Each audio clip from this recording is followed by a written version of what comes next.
What's up, everybody? This is the CHGO Sky Podcast, a presentation of CHGO Sports and the ALLCITY Sports Network, and we are presented. This emergency podcast is presented by Indeed. Listeners of this show will get a $75 sponsored job credit to get your jobs more visibility at Indeed.com/AllCity. That's Indeed.com/AllCity. All terms and conditions apply. If you need to hire, then you need Indeed. This is Chris Pennant here with Stephen PridGeon-Garner, the number one X's and O's man, the side of the Mississippi. And I know we usually have all of the gilding of the lily today, but Stephen, we got to get right into it. As our erstwhile producer, Law, and the quick draw, Lawrence Benedetto, if you could please bring up that graphic that we put up earlier today where Marina Mabrey was traded to the Connecticut Sun. The Sky are getting back Rachel Banham and Moriah Jefferson, as well as a first-round pick for this upcoming 2025 draft and the rights to swap picks in 2026 with Connecticut. The Sun get Manasquan Marina and this year's second-round pick with the Sky, which the Sky, I believe, actually acquired in that trade that brought Kalia Copper to Phoenix, as well as Diamond Shields back. Stephen, you've got an article that is going up, if not already up now, going up in the next half hour or so, but this is big time news, especially considering what the Sky were able to accomplish yesterday in Las Vegas, and with this being the opening of the Olympic break, the ticket price hike, everything that dropped in the last 36 hours. But how do you put this into scope? Yeah, it was something that definitely caught plenty by surprise.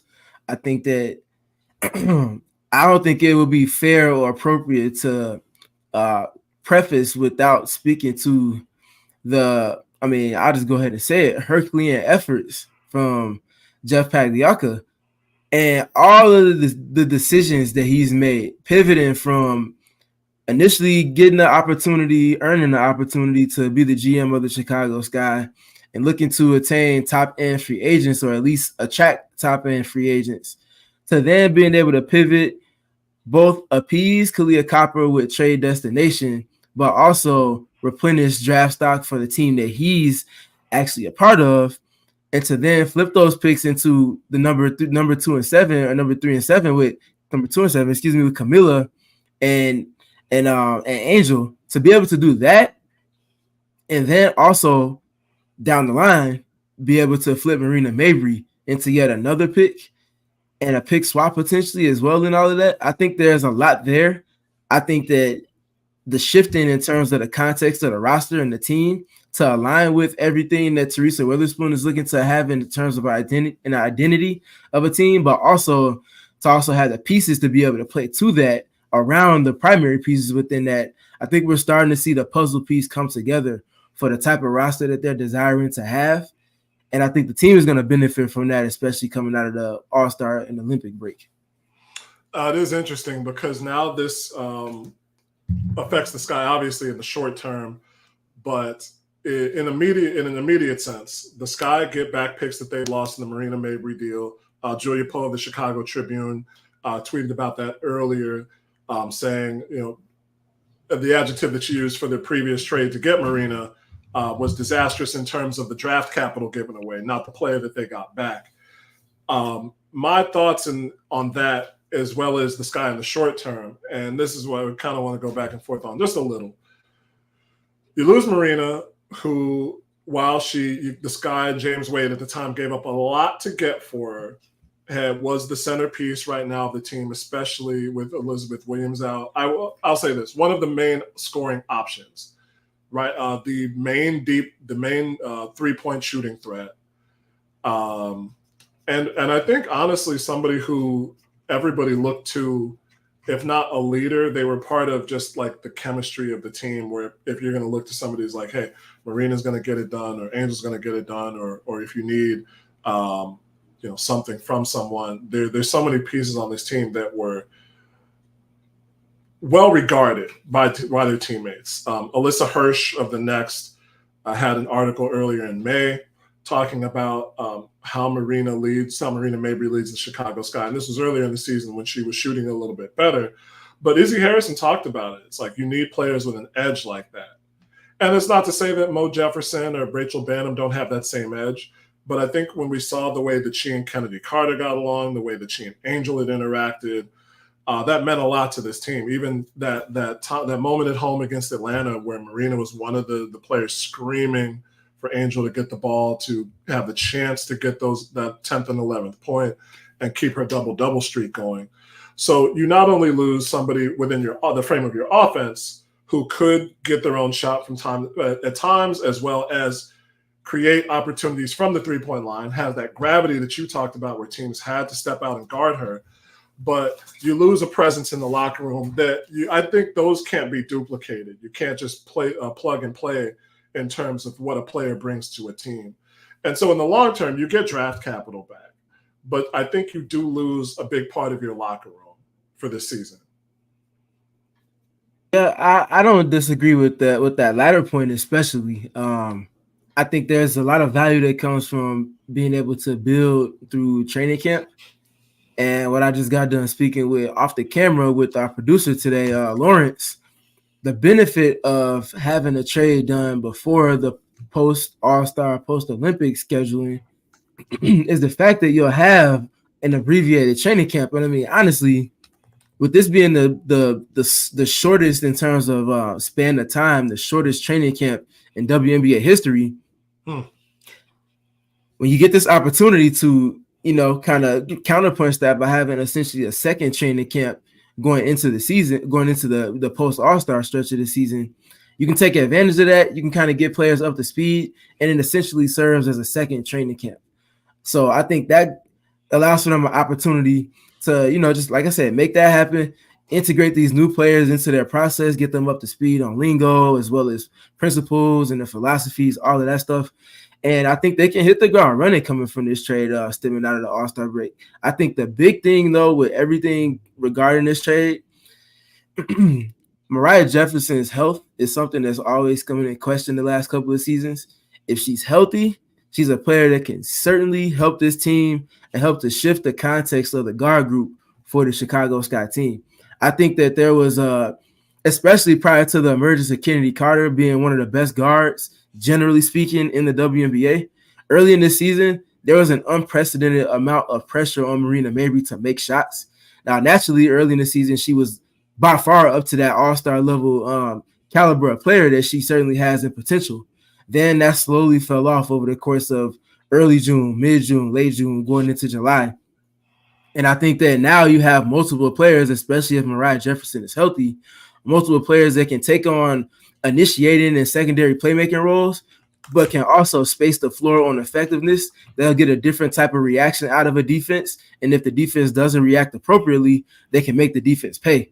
And I think that having multiple shooters and multiple players within your offensive process, playing off of the attention that's garnered from the inside-out approach of this team, can kind of help to shift the shot profile, if not on significant volume, definitely on efficiency.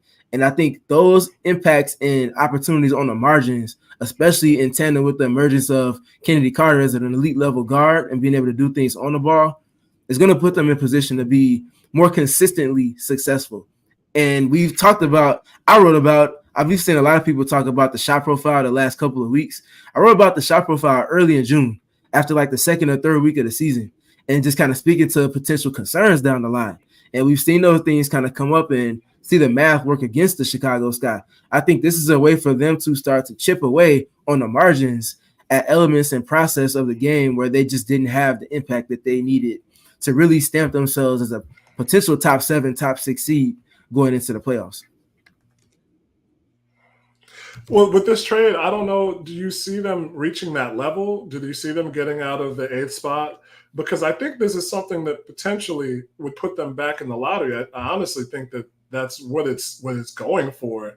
When you get that first round pick back, I don't think you get that first round pick for it to be, 5 or 6 or 7 to make this trade. I don't think you get another first rounder to be outside of the lottery. And Moriah Jefferson, you talked about her health. She's a dynamic player, but it is a question of how much she will be available. Rachel Banham's been a catch and shoot type role player in her career with some ability to defend the perimeter, but she's not somebody that moves the needle in terms of getting you out of like the 7th spot and moving up to 6 or 5. So I don't know how much this trade impacts the season this year in terms of playoff seeding. This honestly to me feels like a trade where we're looking towards the lottery next season at one of those players that's going to be in the top 4, Paige, AZ Fudd, even Olivia Miles, maybe if she moves up higher.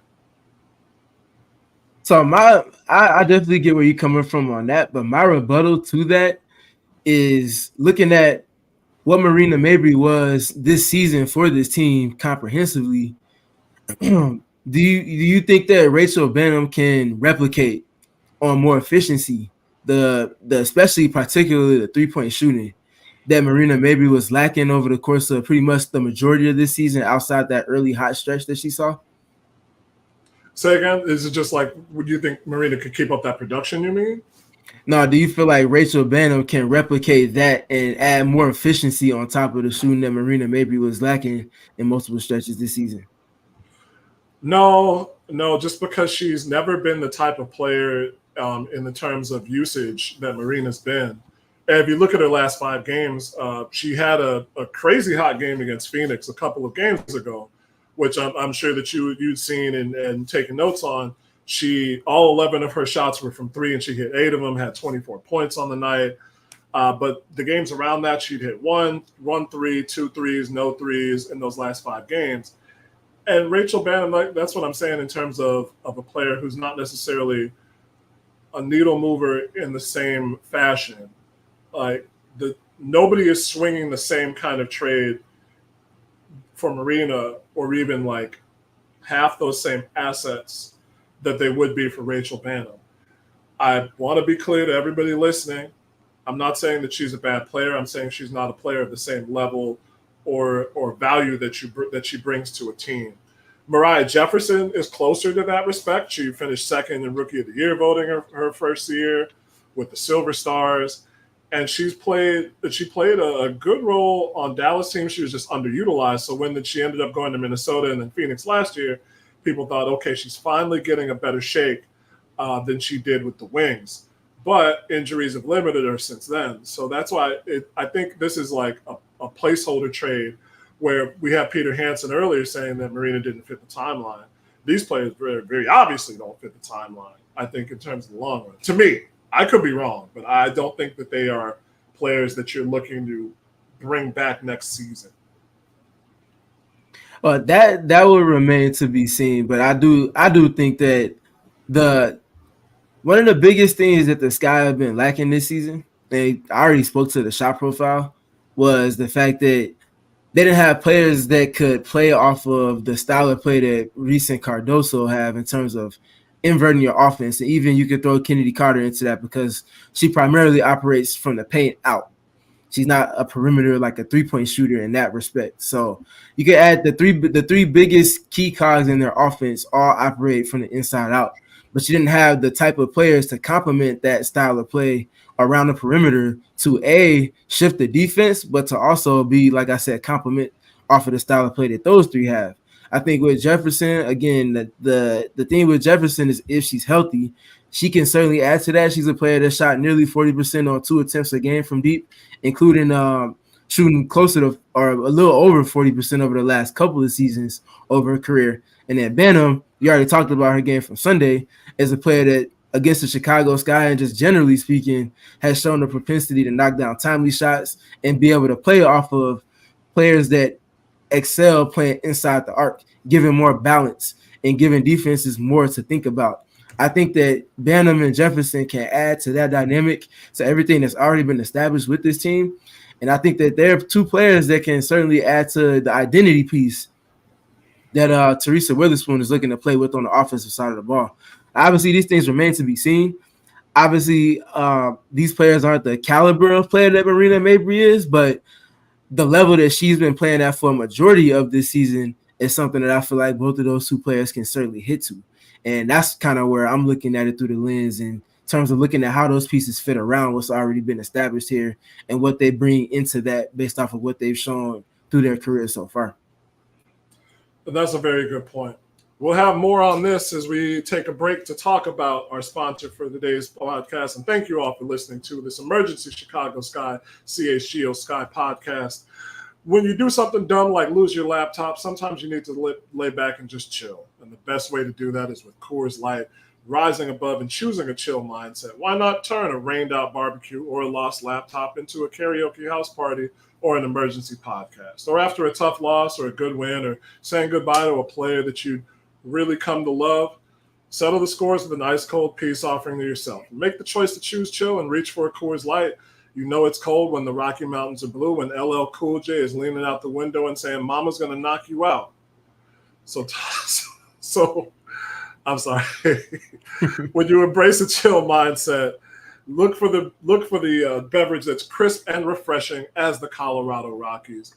So make the most out of the times you choose to chill. Choose Coors Light. Get Coors Light delivered straight to your door with Instacart by going to CoorsLight.com/CHGO Dunk. Celebrate responsibly. Coors Brewing Company, Golden, Colorado. And as always, we want to talk about Shady Rays. Not only the best way to keep the sun out of your eyes, the best way to look absolutely sharp doing it.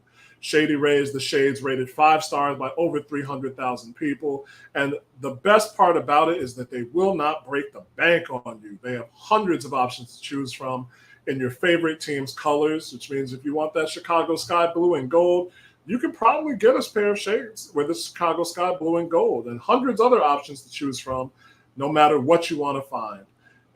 Plus, if your shades go missing, if they get broken, if you don't like them, if something's off, then you can exchange them for a new pair, return them worry-free within 30 days, and they have the most insane protection in all of eyewear. Every pair is backed by lost or broken replacements. And exclusively for our listeners today, that's right, we're giving you another deal. Shady Rays is giving out their best deal of the season. Head to ShadyRays.com and use the code CHGO for 35% off polarized sunglasses. So try for yourself. The shades rated 5 stars by over 300,000 people. Shady Rays. Did we get that graphic of the picks that they got back? Yeah, did we bring that up? Boom. There you go right there. I like that. Perfect. Yeah, so this is what the Sky have gotten back with the trades that they've made. Sorry, that should say Sky gave up. My bad. So this was what the Sky let go in the Marina Mabrey trade. A 2023 first rounder, 2024 first and second round pick, and a third round pick, which they got back in the Kalia Copper trade, and in the trade with, I guess you could say in the trade with Minnesota to move up one spot. The rights to swap picks in 2025 with that first round pick conveying to Dallas, and a second rounder in 2025. They've gotten some of these picks back with these trades that they've made. Hey, Lawrence working on the fly. Yeah, you thought you was like blink and you'll miss it. So that's what the Sky gave up. With Dallas having dealt with the injuries, even with what we talked about yesterday, Stephen, there's a pretty high likelihood that they're going to end up in the lottery. So that pick wouldn't swap. But honestly, with this, I don't think the Sky dropped lower than them, even if they do somehow get into the lottery. But I don't see them having to convey that pick forth. So if you're a fan of amassing draft capital, and this is a different league than the other big four, there's fewer teams, which means that better players are available outside of that top 4 pick. Olivia Miles is a likely player to land 5 or 6. I think having first round picks is a must for sure. But I'm not necessarily in agreement with Julia Poe's assessment or other people who talked about, what the Sky gave up with James Wade, because we knew James Wade wasn't good at drafting, but he knew how to assemble a team. It wasn't a surefire thing that the Sky were going to pick Cardoso and Reese this year, but we still have to see what it looks like next year for Jeff, like who the Sky look out for, not just in terms of that vision, but building a team that's set up for long-term success. I think the word culture is overused in sports because you either have a culture or you don't, but Teresa Weatherspoon's gravitas pretty much set the tone for that. They have built an identity, and they are on the way, hopefully, to building an organizational culture. But this next upcoming draft, and the way this season finishes out, will say a lot about that. Yeah, there's a lot of projecting forward with, especially with a trade like this, where like you mentioned, you get a pick in return for a player like Marina Mabrey, as well as the rights to swap going forward as well in the season after that. But I do think that I just kind of looking at the now still in all of this, I feel like this is a template of the style of roster that they're looking to kind of go forward with, and that's having players that have a certain IQ on how to play in particular styles, but also a style of play that complements ultimately what you desire to have offensively speaking in Angel Reese as well as Camila Cardoso and Kennedy Carter. And I don't think they're done in terms of, transactions. I think they still have some work to do, especially with so many players coming off the books going into next season. You want to try to get some type of value in place of those players so that you can kind of go forward with the salary opening up in terms of not having a max level contract player on your roster or anything close to that now with the trading of Marina Mabrey. You give yourself a little bit more opportunity to have more optionality with the picks and with the players that you might be looking to either trade with the picks or obviously attract with free agents. I think there's a lot of opportunity that's going to be there. I think there's going to be a few particular archetypes in terms of players on the wing and guards that can shoot, space the floor, can cut, and can do things defensively to be conducive to the process being established here. I think there's a lot to be had there. I think this is a step in the direction of them getting to the ultimate style of roster that they're looking to compile. And I think that these are two players that can certainly help in the now with that as well. So that's my big thing. You bridge the gap. You give yourself an opportunity to make things happen now. I think that Banham and Jefferson have things that they can do for this team this season that will be conducive for them in ways that they might not have had prior to the trade happening. And I think going forward, you're in a position to make things happen within the draft and in free agency going forward. We got a couple of questions in the chat. First, let's go from Mario P. I hope that's my man Mario in Hyde Park on Twitter, but if not, either way, Mario P, glad to have you listening. Just got here, so apologies if this was answered. Which player will be our starting point guard when the break ends this season? Stephen, I want to hear what you think first because I've got an idea, but I could be wrong on this. Yeah, so I think it's still Lindsey Allen. There's a continuity, there's a stability, there's a calming presence that comes with Lindsey, and there's a chemistry that's already being established where a lot of times you'll see Lindsey is the one directing traffic for the ball to ultimately get to the hands of Camila after she hasn't seen a post touch in 5 or 6 possessions in a row. At the same time, she's also able to, be the conductor, as Teresa Witherspoon likes to speak to it, and playing point guard and getting the ball to Kennedy in movement actions, but also getting the ball to Angel in the positions where she's most successful, so where it's not just the offensive rebound that's getting her a touch on offense. And I think there's a ton of value in having that from the point guard position in particular. And just generally speaking, this team's been extremely good when Lindsey's been on the floor. They're better on offense and they're better on defense by the numbers when she's on the floor. And the team looks different in the way it's being ran when she's on the floor as well. They don't win that game last night against the Las Vegas Aces without Lindsey Allen playing the way that she did in mindset and in approach in terms of organizing things. That being said, I will mention that in 2022, when both her and Moriah Jefferson were on the Minnesota Lynx, Moriah Jefferson was the starting point guard on that roster. And they played well in place of one another, but I think there's something to be mentioned there with Moriah being the player that started in that particular context. Now, this is a different style of team, of course, and Lindsey's obviously been here more and she's been healthy as well. So all of those things matter. But I do think that if Moriah can get to a level to where she's seeing consistency on health and consistency in terms of style of play and production, now there might be able to be a conversation had there. I do think that Lindsey ultimately ends this season as the team's starting point guard, and there's definitely going to be some conversations to be had about that down the line. But I do just think that off of the consistency and continuity, that's where they'll be on that one. But that's a good question and something to think about for sure going forward. Definitely, and I'm in agreement. I think that Lindsey Allen has established herself as the number one guard. You saw in yesterday's game, after the Sky turned the ball over on three straight possessions, Sydney Colson outrunning a telegraphed pass and then just interfering on, I think, breaking up Dana Evans' dribble. Then the Aces were able to tie the game, and immediately Lindsay Allen came back in. There were other players who came in as well. Michaela Onyenwere came in at that point in time, and I think Marina actually came back on the floor as well. But you could tell that after that tie was after Las Vegas forged that tie, then Lindsay Allen was coming back in to get Dana. And she finished the game out. And as you said, she is the person who is able to steady the waters more often than not when she comes in the game. She's not the best to shoot from outside, but she doesn't necessarily have to be in terms of the pace of play when she's on the floor. And it's, she's just been the best lead guard so far for the team this year. So I would expect Lindsay Allen to start as well. I want to see how much time Moriah Jefferson gets, just because she hasn't played a whole lot for the Sun this year. She's only gotten into 9 games. She's averaged just under 7 minutes in those games.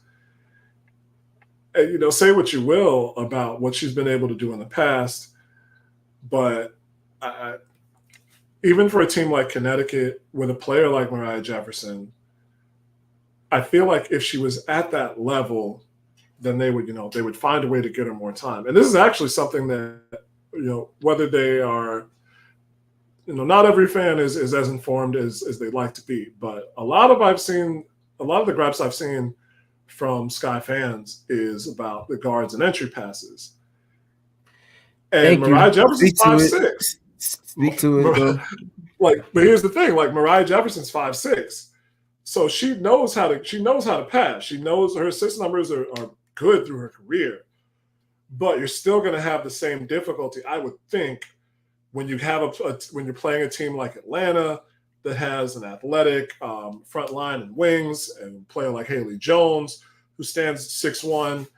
Other teams in the league that are going to be able to put taller defenders out at the guard positions that can play against the lead guard. We saw Ivana Jokic do that against the Liberty, as well as Leonie Fibic from time to time. So if you have Moriah Jefferson in that lead guard role and she plays against the first unit or a team that just has athletic length throughout their lineup, then you're going to have some of the same problems. Yeah, I can see that. And before I get to the Moriah Jefferson point, for full context with the Lindsay Allen piece that I was speaking to, the Sky are 10.5 points better when she's on the floor defensively per 100 possessions. They have a 97.2 defensive rating when she's on the floor. When she's not on the floor, they slip all the way to 107.8 on defense. And then on the offensive side of things, they're 11 points better per 100 possessions. Offensive rating of 104, almost 105. And when she's not on the floor, they drop all the way down to 93.4. So there's a shift in the ties when she's not on the floor. And it's rather extreme. That's multiple possessions in terms of the point differential there between those two. But speaking to Moriah Jefferson, I think in addition to Moriah, there's also with Rachel Banham, 2 players that do understand how to get the ball to post players.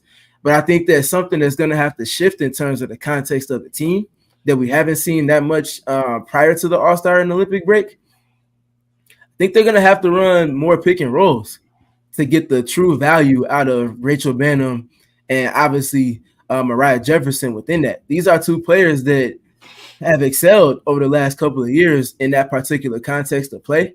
That's not the context of play that the Sky have dipped into in particular as much as other teams have.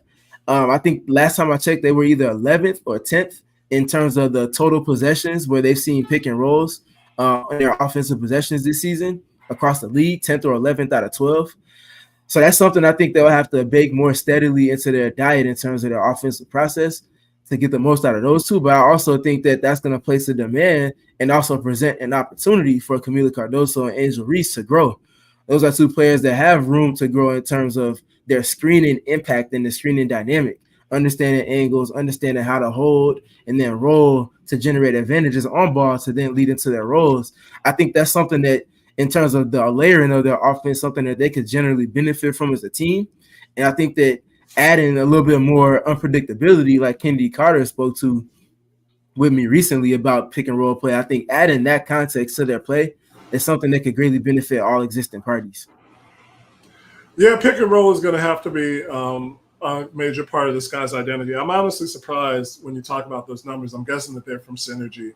I'm honestly a little surprised that they weren't more prevalent this year, given that they have a player like Kennedy who draws so much, even though if the defense is already in the paint, I guess that would be the one area that I could see where if you want to play pick and roll, it's hard to play it against a defense that's already sagging inside of the lane.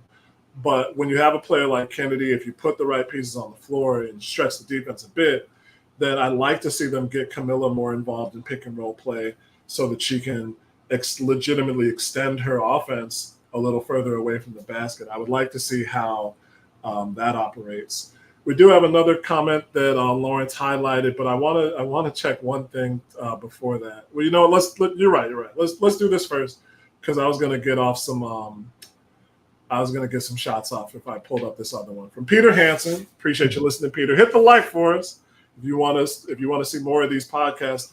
Do you think there's another move during the break, or is this it? And that's a very good question.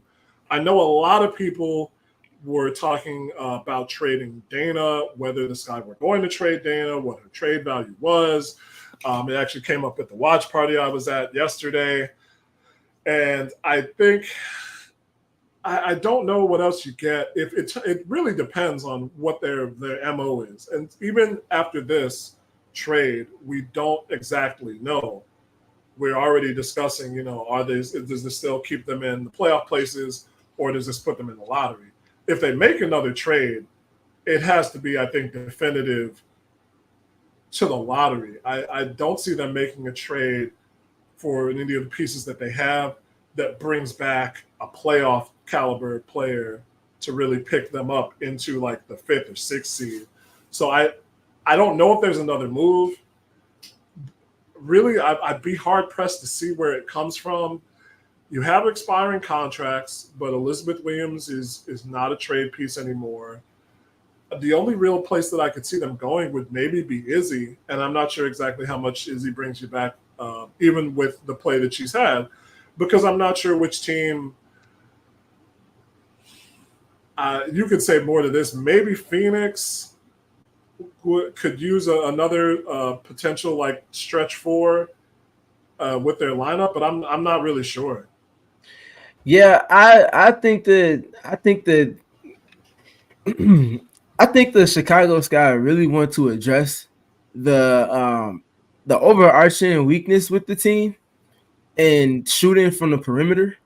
So I think that any trade that they would be making will be to bring in. Obviously, you want to address the getting in alignment with the age in terms of the timeline of the team a little bit more, but you also want to be able to, like I said, insulate your best players with pieces around them that complement them well. So where Kennedy's been the best scoring guard in the paint in the entire W this season, but she hasn't had the most ease in terms of navigating through help defense.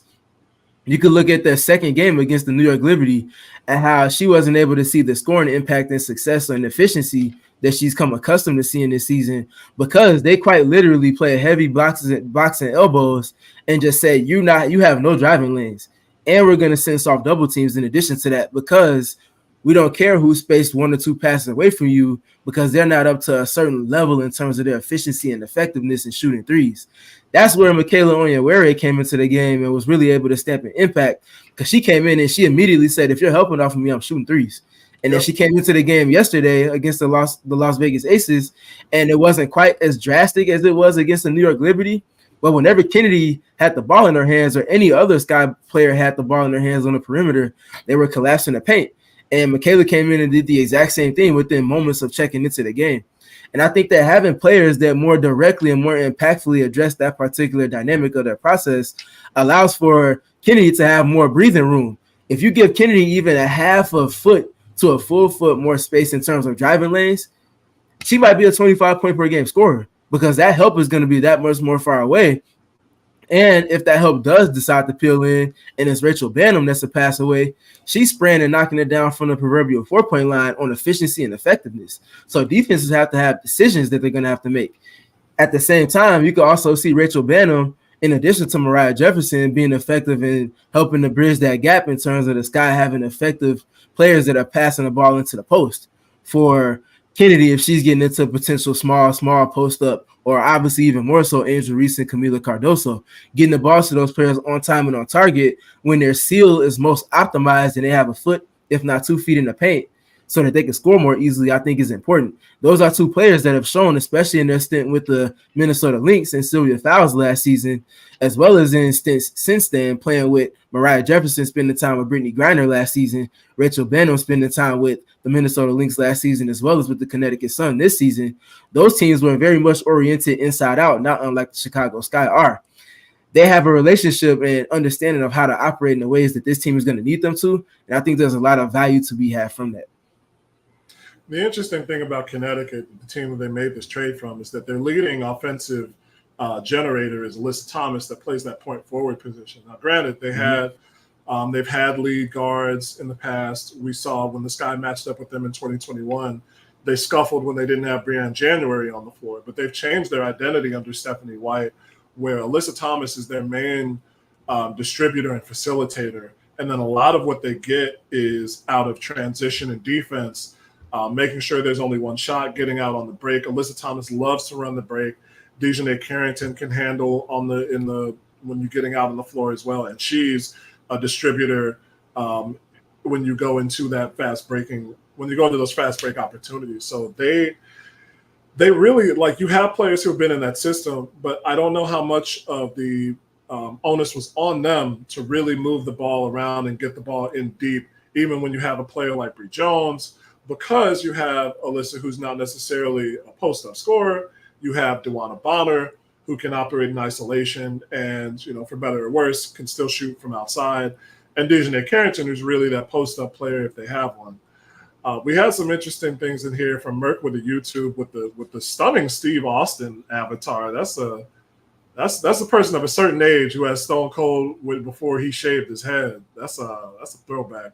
Sky gonna have a lot of money to throw at Satou Sabally in FA because she's a UFA and might leave Dallas. This has been an interesting thing that I've seen people talking about. Somebody that I trust very much about these things, Stephen Trinkwall, had to say, because of Satou's injury history, the fact that she didn't sign an extension before this season does make her one of the most intriguing potential unrestricted free agents on the market after this season. I had a tweet that I don't have on me back when Stone Cold wasn't hurt and was a technician. Yeah, that's true, Mario. You know what it was. Satou is very interesting because Satou is a player that can definitely change things for you. And when I was really looking at it, the salary cap, the Marina piece did hinder what they could do in free agency. And to some degree, even before they traded Kalia Copper, that was somewhat of a hindrance when you're talking about, could they go after NECA? Could they go after Skylar? Because then you're paying 3 players $600,000 plus when you have a salary cap that's just over $1 million. So this definitely frees up money. That's something that I do like about the trade. Satou Sabally, I think, is a great player to go after in free agency because she is a utility player in the most superstar sense of the word. The question, again, like we're talking about with Moriah, is health with Satou. Can she stay healthy for 30 games of a 40-game season? We saw it with Dallas once, but then after this last season, she got injured, and she's coming back for the Olympics at the second half of the season. So I wouldn't – a smart person would go after Satou, but you have to take it with a grain of salt. You can't – and by you, I'm saying just generally speaking, you can't put too much value in the Sky attracting free agents for the comment we've seen below from JoJo the Network Chimp.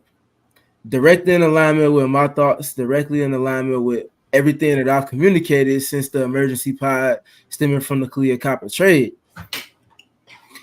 There's just going to be a competitive disadvantage in not having the amenities needed to facilitate to even attracting free agents past an initial conversation or past a potential meeting. Now, naturally, you have players with popularity, like we're seeing from Merck with the YouTube and his comment here, that can potentially attract. But when it comes down to numbers in terms of salary, yes, the Sky can compete. In terms of room, in terms of minutes, the Sky can compete if it's not a front court player. But those last bits and pieces in terms of not having your own practice facility, not having your own locker room, not having your own arena, where most of these players are traveling from in terms of where they stay and the commute to work every day. I think those little things really matter to this iteration of the W and the players and the mindset that they're operating with, as it should. Now, it remains to be seen with that, but I do think that this team is very much still focused on making the playoffs and making the most out of this opportunity that they've established in terms of their status within the rankings at this moment in time. And I think just kind of bringing all of that back full circle, obviously they have a plan in place past this season, but they are definitely trying to optimize and make the absolute most of everything that they can get out of the rookie seasons of Angel Reese and Camila Cardoso, and their first season as well with Kennedy Carter before she naturally earns a much bigger contract than the training contract that she saw coming into the season that got converted into a regular season deal. So they're trying to make the absolute most out of what they can with this roster while they still have all these players under control roster-wise, but also before they make a significant hit to the salary cap to optimize everything in terms of the moment and opportunity that they have. You're exactly right. The amenities have to come first. And so that's why when we were talking about the tickets yesterday, we didn't – there was never going to be enough time to talk about the implications of that. And Sabria Whitaker really put it best when she had a lot to say yesterday on Twitter because there were a lot of people with misinformed opinions on it. Of course. And but yeah, I mean that's the league is bigger now, so everybody has something to say. She's providing much needed context, absolutely. But so much of what comes in terms of increased salaries does not come from increased ticket prices. It comes from increased revenue across the board, and increased ticket prices is a small part of that. Even if the ticket prices are going up so much, that doesn't mean that your favorite player salary is going to go from 200 plus thousand in the Supermax to 400 in a year because a team makes you pay $3,000 more in tickets. It comes from jersey sales. It comes from marketing, advertising deals, sponsorships, and then every other bit of basketball related income that teams generate. So the ticket prices is not automatically mean that the Sky are set up for access.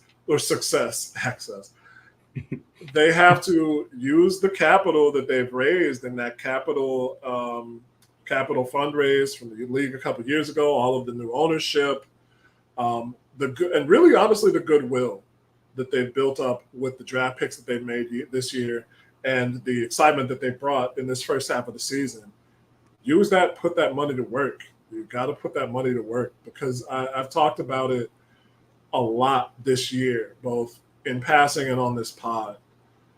There's a social contract that this team has with their fan base.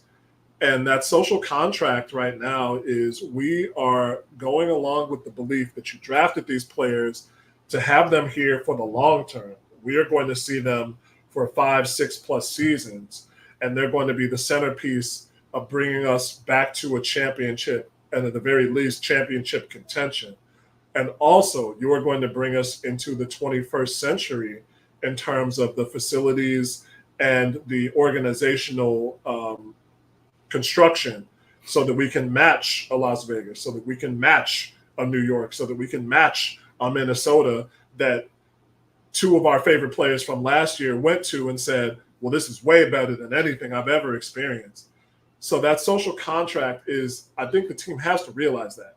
We've had Jeff on here. He's a sharp guy. I think he understands that. Teresa Weatherspoon's been around the block more than we ever will. She's a sharp coach. She's a sharp player. She's a sharp person. But not every business realizes that. And so they need to really, really realize that you have to make these moves and be transparent as you can about them with your fan base, and that you're still on a fairly short time frame to get things going, because it's odd with the WNBA. You can rebuild and still make the playoffs. You can be in a rebuild and still make the playoffs because it's a 12-team league. So you can make the 8th seed and still make the playoffs like the Sky did last year, even if they weren't necessarily rebuilding then. But you only have a certain amount of time to do that, because You have to make sure that Angel isn't here 5 or 6 years, gets to 28, 29, and 30, and is only seen like the second round of the playoffs, because then you lose that fan base that gives you the goodwill and gives you the revenue that you're seeking. And so I'm rambling a bit. I want to lay back. Nah, you good. You good. I think you made some relevant points within everything that you were speaking to. You obviously want to play the long game because you don't make the Herculean efforts that Jeff did to get the picks that he did at 2-7 this season, or 3-7. Excuse me, I keep saying 2-7, to be able to get Camila and Angel, only to have them leave by the end of their rookie contracts. That's not why you make those moves. You make those moves because you know, for one, it's going to generate attention around the team in terms of your local fans being invested with their energy into the team, and then obviously monetarily as well, showing up to the arena and putting butts in seats and being able to advertise the team for the city and everything. You have to have those players around long term. And I think within all of that, like you're speaking to, you also have to be able to provide on the margins around everything that they're going to be bringing. And I think kind of just looking at one of the questions that we had, if we could get the question from Nija ENT back up on the screen, Lawrence, I think a big thing within that, if we're looking at it specifically from a lens of this season, should the starting five be? I wanted to kind of try to sway it to that for you, to ask you the question, who do you think the starting five should be for the team going down the rest of the season? Yeah, Nija, ENT said her starting five would be Camila at the 5, Angel at the 4, Michaela at the 3 spot on the wing, with Kennedy and Moriah in the backcourt. It's interesting. I think it's interesting. I still think you have Lindsay Allen as the lead guard, but otherwise, I like it. Camilla's going to start. Angel's going to start. That's no question. Kennedy's going to start. And at this point, you have to have somebody to fill that role that Marina left behind. And so I think the most likely option would be Michaela Onyenwere. And this is good, too, because Michaela's a player that a lot of the luster wore off after her rookie season. For some reason, she won that Rookie of the Year and then couldn't find enough time in New York's lineup the year after that. So it's interesting because I don't think you can get anything back for her unless you let her go this season. But if you build up Michaela's value and you can get any kind of capital back for that, that's helpful too. But you also run the risk of possibly losing out on a player who's still young, who can be a bit of a Swiss Army knife piece, as you've described her, that you can hold on to for, you're not going to break the bank signing Michaela to an extension. She's not going to demand a supermax, even with her quality of play. But you can keep her on. And I think she really feels to me like a player that you keep on your team if you're trying to contend for a deep playoff run for as long as you can, unless somebody comes with an offer sheet and says, we want $250,000 from Michaela Onyenwere. Yeah, I definitely hear you on that part. And just for clarity, you said you would have Lindsay, Kennedy, Michaela, Angel, and Camila. That would be the only piece I would trade. I would change. I would have Lindsay instead of Mo Jefferson. Okay, I can see that. I can see that working. The big thing question-wise would be how well does Michaela's three-point shooting hold up, because they're certainly going to need it if she's playing the 3 for this team. But to her point, which is what I was making as a point on Twitter, why she needs more minutes, she's been, in terms of the threes, the wings on the team, the best three-point shooting option on consistency. Whenever she's gotten minutes, she's knocked down at least a 3 when she's gotten a mainstay level of minutes over the course of any individual game. So you have to lean into that more. Should she make it past the trade deadline, which I think at this point everybody outside of Kennedy, Angel, and Camila are potentially up for grabs just to see what they can get in response to kind of shift the context of the team. If I was picking the starter 5, I would probably go with the same at this moment in time. I don't think that – I don't know. It's just kind of hard to gauge because you got to see what the next move is with the team. And I'm firmly of the belief that there's something else that's going to happen. So just kind of figuring out, okay, who's still around, what's being brought back in return, and how do those pieces kind of fit in place. But if we're speaking to what the roster is at this moment in time, I think that that's the template for me as well. Lindsay at the 1, Kennedy at the 2, Michaela at the 3, Angel at the 4, and Camila at the 5, and then you rock out from there. But I do think that there's some fun that you can get into with your rotations after that, because when you bring in Rachel Banham, who could play the 2, the 3, and can play secondary point guard at times for your team and initiate an offense, I think there's a lot of fun you can get into with spacing and things like that, especially when you bring in Banham as well as Izzy Harrison. And I've already spoken to ad nauseum at this point the impact of Angel Reese and Isabel Harrison sharing the front court for this team this season. I think there's a lot of value that can come from that, and I think that just adding and insulating this team with more shooting and players that have that type of prowess about their game is going to be important. I agree with you on that. It'll be interesting to see what comes out of this after the break. So, if anybody thought that it was cool, you could go on the Olympic break and relax, go on vacation. Nah, the wheels are going to be dealing and turning. Jeff Pagliocca is not sitting still. I think that's something that we, might have forgotten when we talked with him. He is a person that was getting out there at 6 a.m. to work out with players. And it seems like those reserves of energy have never really left. Even if he looks cool and calm and collected when you see him on those broadcasts, sitting with our friend Carly Abasuya, he is somebody who's always got the wheels turning. So once again, thank you for coming on our emergency podcast. Marina Mabrey dealt to the Connecticut Sun, the Sky Get Back, first-round draft pick for this upcoming season, and Mo Jefferson and Rachel Banham. Rachel from Minnesota always seems to gravitate towards Minnesota, like that period of time where Ish Smith could never seem to get off the Wizards. So we'll see how long Rachel Banham stays with us in Chicago. I will say 2 players who you'd never hear anything bad about them, and I think that they will get along in this locker room very well. That'll be solid too. We've had some great people in the comment section today. If you want to see more of us on the CHGO Sky Podcast, hit that like, shoot us a like. Follow us on Twitter at CHGO_Sky. Follow Stephen on Twitter and check him out at allchgo.com with a story that has gone live about this very trade. If you couldn't get enough of us today and you want more, check out allchgo.com all season long for Stephen's writings, and follow him on Twitter at StayTrueS.3 and on YouTube, breaking down your favorite plays and players at Stephen PridGeon-Garner and the number 3.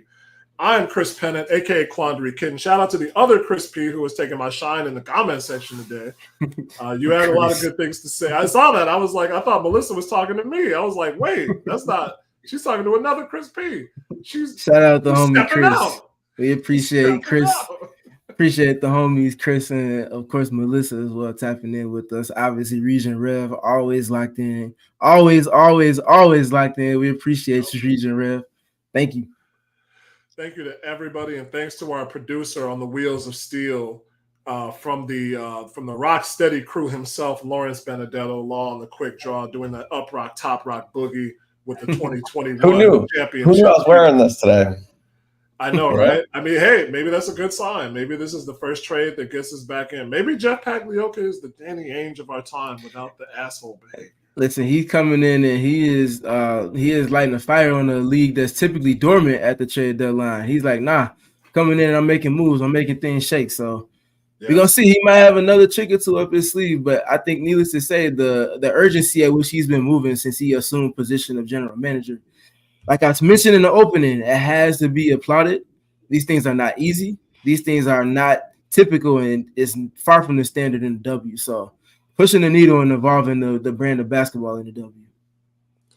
Once again, I want to remind everybody today that the listeners of today's show will get a $75 sponsored job credit to get your jobs more visibility. Just check out Indeed.com/AllCity. Again, that's Indeed.com/AllCity, and support our show by saying you heard about Indeed on this podcast. Terms and conditions apply.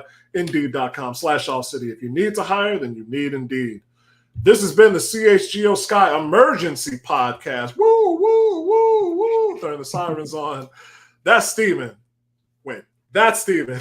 There you I'm go. Chris. There you go. I forgot about the mirror. Lawrence is all around us.